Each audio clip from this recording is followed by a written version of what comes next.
me most about Donald Trump when we think about his first 100 days is not what he has done or has not done. It is his total hypocrisy. When Trump campaigned for president, he told the American people that he would be a different type of Republican. You all remember that? He said that he would stand up for the working class of this country. He put some really strong ads on television. He said he would take on the political and economic establishment. That's what he said during his campaign.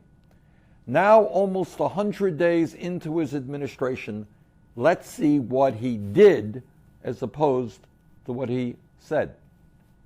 During his campaign, candidate Donald Trump said that he was going to drain the swamp. Drain the swamp. He said, and I quote, "We can't fix a rigged system by relying on the people who rigged it in the first place," end of quote. But during the first 100 days, Donald Trump has brought more billionaires into his administration than any president in history. In fact, his chief economic advisor is Gary Cohn, the former president of Goldman Sachs, a man who received a $285 million severance package from Goldman Sachs before accepting his appointment. As all of you will recall, Goldman Sachs paid a $5 billion fine to the federal government because of their illegal activities with regard to subprime mortgage loans. If draining the swamp means bringing more billionaires into your administration than any president in history, if it means bringing Goldman Sachs into your administration, then I really wonder what kind of swamp we are talking about. During the campaign, Donald Trump told the American people that he was going to provide health insurance for everybody, and that it would be, quote, much less expensive and much better, end of quote. That's what he said during the campaign, but that's not the type of legislation that he supported along with House Speaker Paul Ryan. The bill that he supported was a proposal which would have thrown 24 million Americans off of health insurance, substantially raised premiums for older workers, cut Medicaid by over $800 billion, and denied 2.5 million women their choice of medical coverage by defunding Planned Parenthood. Meanwhile, not too surprisingly, that very same proposal would have provided $300 billion in tax breaks to the top 2% and hundreds of billions more in tax breaks to insurance companies and drug companies.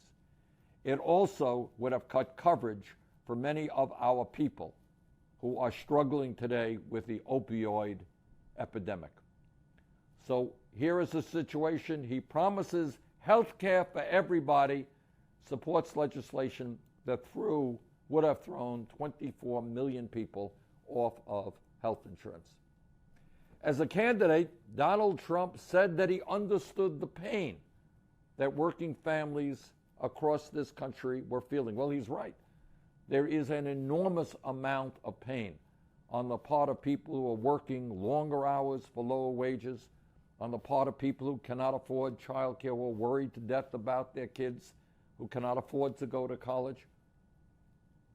But I have to tell President Trump that he is not responding to the pain of the American people when he proposes a budget that would do devastating harm to the working class of this country. Devastating. His budget that he has brought forth would throw over 1 million children off of after-school programs. You got millions of families where mom is working, dads are working. They want to know that their kids are in a safe, constructive activity after school. And Trump would throw over 1 million kids off of after-school programs. President Trump, you're not championing the needs of working families when your budget would kick 200,000 families out of their homes by cutting affordable housing. We've got a major crisis in this country in affordable housing. Millions of people spending 40, 50% of their incomes on housing, and your budget would throw 200,000 families out of their homes? That's not helping the working class of this country. Mr. President, you don't help working people when your budget would eliminate financial aid to more than 1.5 million college students. Our job is to make sure that kids can get into college, not make it harder for them to get the higher education they need. Mr. President, you're not a different kind of Republican when you propose a budget that would eliminate heating assistance to 6 million families by abolishing the LIHEAP program. Working families need help so they don't go cold in the wintertime. They need help so that they can afford air conditioning when the temperature becomes 100 or 105 degrees. Mr. President, you don't help working families by throwing more than 90,000 children off of Head Start, a program which has been enormously important in making sure that kids have a shot to do well in school. And while President Trump has proposed devastating cuts to after-school programs, to the Meals on Wheels programs, to Head Start, to all of these programs that help working families, there's something else that he has been fighting for in his first 100 days. And that is, he has just introduced a one-page proposal on taxation, so-called tax reform, that would provide trillions of dollars in tax breaks to billionaires like himself and the most profitable corporations in this country. At a time of massive wealth inequality, when the top 1/10 of 1% now owns almost as much wealth as the bottom 90%, if you can believe it, that it's true. President Trump wants to repeal the estate tax, a $353 billion tax giveaway to the wealthiest 0.2%. The only people who would benefit from that tax proposal are the top 0.2%. $353 billion in tax breaks to the very richest people in the country. At the same exact time, he wants to cut back on program after program that helps little children, helps senior citizens, helps college students, helps working families. Under Donald Trump's plan, the Walton family of Walmart, the wealthiest family in this country, would get a tax break of up to $53 billion. That's what happens when you repeal the estate tax. I want you to think about this. The wealthiest family in this country would get a tax break of up to $53 billion.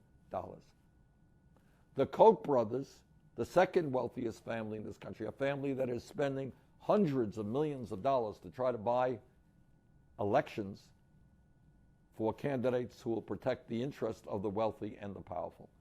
The Koch brothers family would get a tax break of up to $34 billion. Sheldon Adelson's family, and Mr. Adelson contributed $5 million to the inaugural program of the president, would get a tax break of up to $12.6 billion. Oh, and by the way, just in passing, Donald Trump's own family would get a tax break of up to $4 billion. So here you have in one proposal, and when we talk about a rigged economy, my friends, this is what we are talking about. In one proposal, there are tax breaks that go to the top 0.2% exclusively. 99.8% of Americans would not get a nickel in tax breaks by the repeal of the estate tax. Furthermore, as part of Trump's tax proposals, tax plans for the future, And remember again, this is a guy who said, hey, I'm a different type of Republican. I'm going to stand with the working families of America. I'm going to take on the establishment. But at a time when 1 out of 5 large profitable corporations pays no federal income taxes at all, President Trump wants to provide a $600 billion tax holiday to companies that are stashing their cash in the Cayman Islands and other offshore tax havens. So I say to President Trump, no, we will not give even more tax breaks to millionaires and multi-billion-dollar corporations while children in America are going hungry and while veterans are sleeping out on the street. This is not a proposal that works for working families. This is a proposal exclusively for billionaires. During the campaign, as I think many of you will recall, Donald Trump promised that he would not cut Social Security, Medicare, or Medicaid. But as president, he has filled his administration with politicians who have spent their entire political careers trying to slash these programs. Tom Price is the Secretary of Health and Human Services. He has spent his entire political life trying to figure out ways to cut Medicare. Mick Mulvaney, President Trump's budget director, has been very public, he hasn't hidden it, about his desires to cut Social Security. In fact, he has referred to Social Security as a Ponzi scheme. During the campaign, Donald Trump said that the pharmaceutical industry is getting away with murder. Candidate Trump promised to allow Americans to purchase low-cost prescription drugs from Canada and other countries and to require Medicare to negotiate for lower-priced medicine. But as president, Trump has done absolutely nothing to lower the cost of prescription drug. Even worse, his nominee to head the Food and Drug Administration has received millions of dollars from big pharmaceutical companies and is strongly opposed to Trump's campaign pledges to lower drug prices. During his campaign for president, Donald Trump promised that he was going to stop Wall Street from getting away with murder. End of quote. He inserted language into the Republican Party platform to reinstate the Glass-Steagall Act to prevent Wall Street banks from gambling with the bank deposits of the American people. That's a good idea. But as president, we haven't heard Donald Trump say one word, not one word, about cracking down on the greed and recklessness on Wall Street. In fact, Donald Trump recently signed an executive order that would begin to deregulate the exact same financial institutions whose illegal behavior caused millions of Americans to lose their homes, jobs, and life savings 9 years ago. In fact, he's doing exactly what Wall Street wanted him to do. He's not standing up to Wall Street. He is doing what Wall Street wanted him to do. Candidate Donald Trump promised that he would fight for policies that would buy American and hire American. We all remember that. But his own businesses still manufacture ties in China, clothing in Mexico, furniture in Turkey, picture frames in India, and shirts in Bangladesh, where workers are paid just 30 cents an hour. So how do you talk about buy American, hire American, and still continue as a businessman to manufacture a lot of his products abroad? So I say to President Trump, lead by example. Don't just give us speeches, you know. If you want to tell corporate America to reinvest in this country, maybe, just maybe, you might want to bring your own plants back to the United States. Now, there is an area where President Trump's position has not changed, and I have to admit that. During the campaign, tragically, candidate Trump said that climate change was a hoax. Climate change was a hoax. That is what Donald Trump said. At a time when virtually the entire scientific community understands that climate change is real, is caused by human activity, and is already causing devastating harm throughout this planet, Trump maintains his absurd position and has appointed people who agrees with him that climate change is a hoax.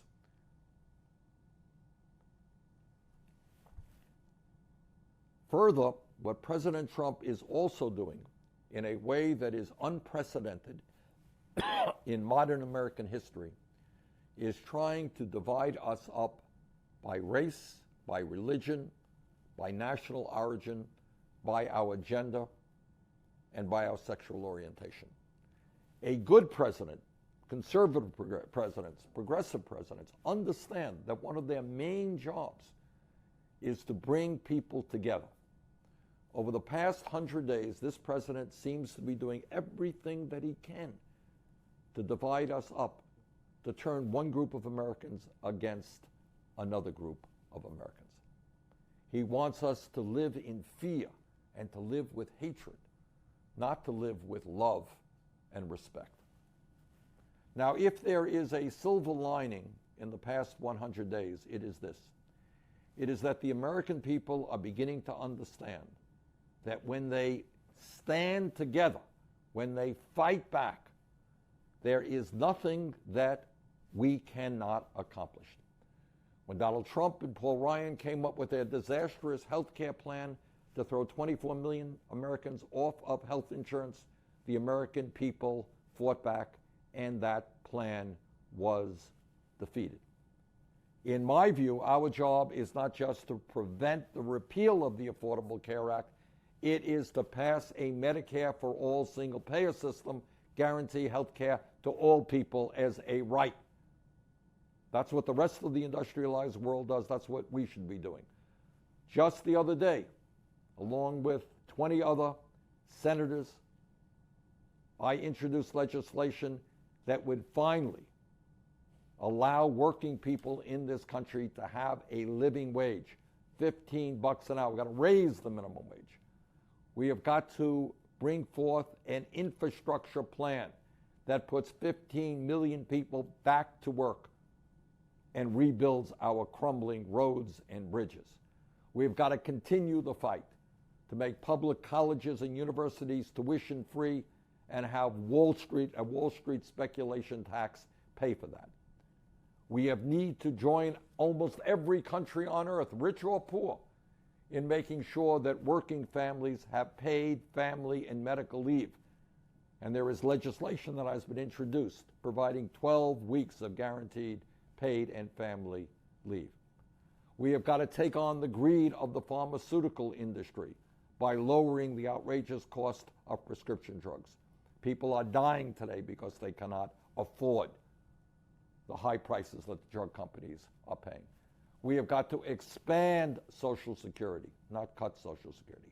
We need comprehensive immigration reform to provide a path towards citizenship, not scapegoating the undocumented. We need real criminal justice reform by ending the mass incarceration of African Americans, Latinos, and Native Americans. We've got to invest in our young people, not in jails and incarcerations.